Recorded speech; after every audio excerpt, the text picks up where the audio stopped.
달콤한 말씀 행복한 하루 10월 2일 말씀 묵상을 함께 나누도록 하겠습니다. 오늘 본문은 누가복음 15장 1절로 32절 말씀입니다. 모든 세리와 죄인들이 말씀을 들으러 가까이 나아오니 바리새인과 서기관들이 수군거려 이르되 이 사람이 죄인을 영접하고 음식을 같이 먹는다 하더라. 예수께서 그들에게 이 비유로 이르시되 너희 중에 어떤 사람이 양 100마리가 있는데 그 중에 하나를 잃으면 99마리를 들에 두고 그 잃은 것을 찾아내기까지 찾아다니지 아니하겠느냐.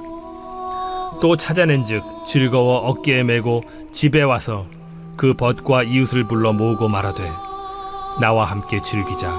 나의 잃은 양을 찾아내었노라 하리라. 내가 너희에게 이르노니 이와 같이 죄인 한 사람이 회개하면 하늘에서는 회개할 것 없는 의인 99으로 말미암아 기뻐하는 것보다 더하리라. 어떤 여자가 10드라크마가 있는데 하나를 잃으면 등불을 켜고 집을 쓸며 찾아내기까지 부지런히 찾지 아니하겠느냐. 또 찾아낸즉 벗과 이웃을 불러 모으고 말하되 나와 함께 즐기자. 잃은 드라크마를 찾아내었노라 하리라. 내가 너희에게 이르노니 이와 같이 죄인 한 사람이 회개하면 하나님의 사자들 앞에 기쁨이 되느니라. 어떤 사람에게 두 아들이 있는데 그 둘째가 아버지에게 말하되 아버지여, 재산 중에서 내게 돌아올 분깃을 내게 주소서 하는지라. 아버지가 그 살림을 각각 나눠주었더니 그 후 며칠이 안 되어 둘째 아들이 재물을 다 모아가지고 먼 나라에 가 거기서 허랑방탕하여 그 재산을 낭비하더니 다 없앤 후 그 나라에 크게 흉년이 들어 그가 비로소 궁핍한지라. 가서 그 나라 백성 중 한 사람에게 붙여 사니 그가 그를 들로 보내어 돼지를 치게 하였는데 그가 돼지 먹는 쥐엄 열매로 배를 채우고자 하되 주는 자가 없는지라. 이에 스스로 돌이켜 이르되 내 아버지에게는 양식이 풍족한 품꾼이 얼마나 많은가.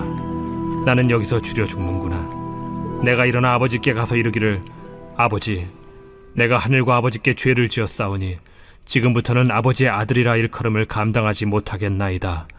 나를 품꾼의 하나로 보소서 하리라 하고 이에 일어나서 아버지께로 돌아가니라. 아직도 거리가 먼데 아버지가 그를 보고 측은히 여겨 달려가 목을 안고 입을 맞추니 아들이 이르되 아버지, 내가 하늘과 아버지께 죄를 지었사오니 지금부터는 아버지의 아들이라 일컬음을 감당하지 못하겠나이다 하나 아버지는 종들에게 이르되 제일 좋은 옷을 내어다가 입히고 손에 가락지를 끼우고 발에 신을 신기라. 그리고 살찐 송아지를 끌어다가 잡으라. 우리가 먹고 즐기자.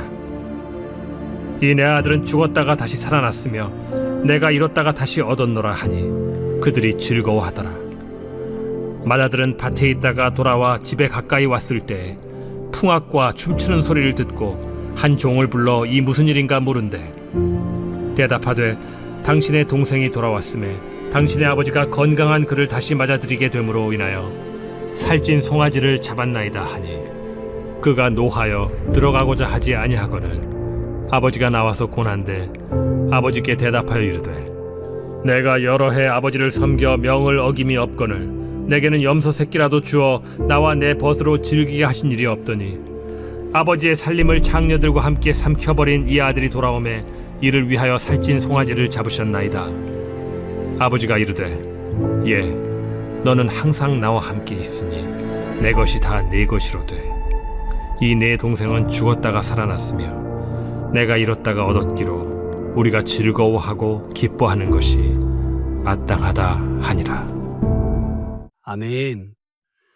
누가복음 13장에서 16장까지는 예수님의 여러 설교와 비유가 기록되어 있습니다. 예수님은 먼저 열매 맺지 못하는 무화과 나무와 좁은 문의 비유를 통해 회개하지 않으면 망한다 라는 절박한 경고를 주십니다. 이어서 잔치자리에 초대받고도 거절하는 사람들의 이야기를 말씀하시면서 하나님의 은혜를 가볍게 여기는 자들의 어리석음을 드러내십니다. 그러나 예수님의 메시지는 단순히 정죄에 머무르지 않습니다. 15장에 이르러서는 하나님의 마음이 어떠한지를 가장 절절하게 보여주는 세 가지 잃어버린 것의 비유를 말씀하시죠. 이어서 16장에서는 불의한 청지기, 부자와 나사로 이야기를 통해 끝내 회개하지 않는 자들의 심판을 경고하십니다. 즉, 이 흐름이 회개해라, 그리고 하나님 아버지의 마음을 알아라, 이렇게 요약되겠죠. 누가복음 15장은 세 가지 비유를 통해서 잃어버린 자를 향한 하나님의 마음을 보여줍니다. 예수님은 같은 구조를 반복하면서 점점 절박함과 강도를 높여가십니다. 양 100마리 중 한 마리를 잃었습니다. 인간의 눈으로는 1%의 손실일 뿐입니다. 그러나 목자의 눈에는 그것이 전부입니다. 목자는 91마리를 두고서라도 그 한 마리를 찾으러 갑니다. 이 비유는 단 한 영혼이 하나님께 얼마나 소중한지를 보여줍니다. 이제 10대 1의 이야기입니다. 여인은 은 10드라크마 중 하나를 잃어버렸습니다.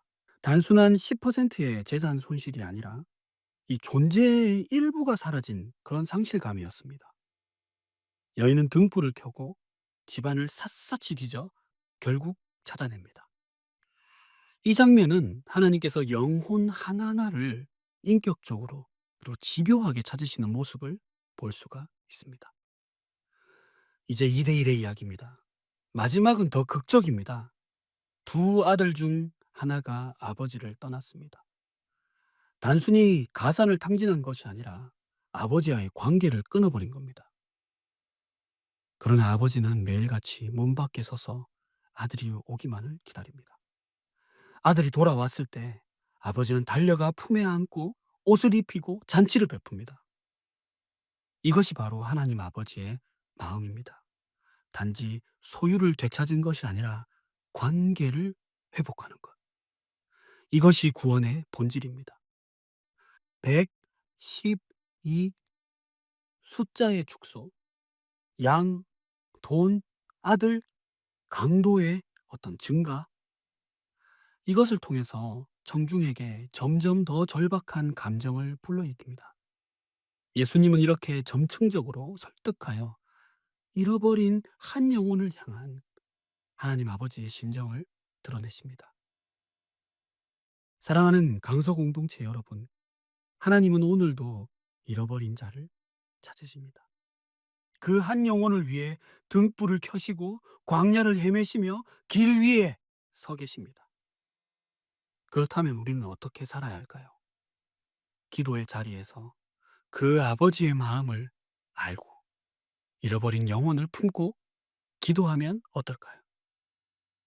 말씀의 자리에서는 복음을 듣고 나누는 그런 통로가 되면 어떨까요? 관계의 자리에서는 돌아온 아들을 용서한 아버지처럼 용서와 품음으로 하나님의 마음을 드러내면 어떨까요? 하나님의 절절한 사랑을 아는 사람은 결코 변명할 수 없습니다. 오늘도 하나님 아버지의 마음을 본받아 내 삶 속에서 하나님 아버지께 나아가는 그런 결단을 합시다. 오늘 본문을 가지고 이렇게 질문합니다. 나는 오늘 내 삶에서 잃어버린 한 영혼을 향한 하나님의 절박한 마음을 어떻게 드러내고 있습니까? 우리 이렇게 기도합시다.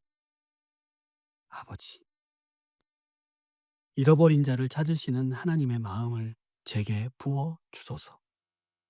그리고 저도 그 사랑으로 영혼을 품고 살아가게 하소서. 아멘.